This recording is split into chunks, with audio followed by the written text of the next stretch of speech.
अब ऑडोंटोजेनेसिस जब हो रही है, अब इसमें कुछ स्टेजेस अपने आ जाते हैं.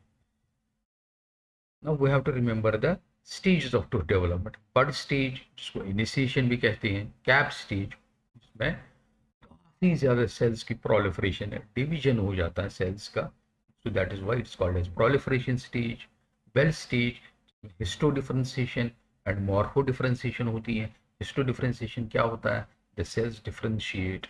कुछ cells enamel बनाएंगे, कुछ cells dentin बनाएंगी, कुछ cells pulp बनाएंगे.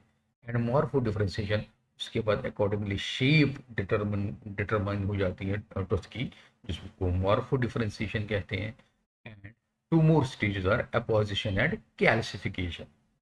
The bud stage में आपको सिंपल याद रखना है, based on the shape resembles like the bud.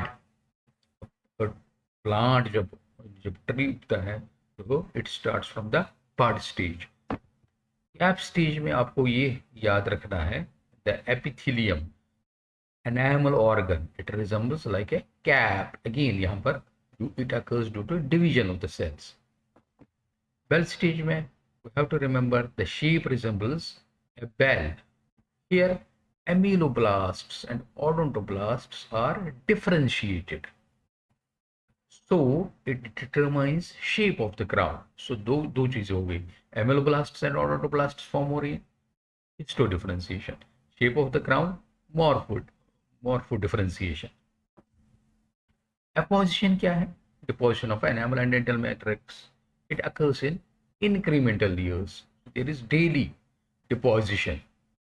And generally, it starts tip of, at the tip of the tooth in the cuspal region. Lastly, calcification. Calcification means mineralization. अब बहुत ज़्यादा mineral आ रहा है, calcium deposit हो रहा है, phosphate deposit हो रहा है किस एरिया में, जहाँ एनामल और डेंटिन बनना है.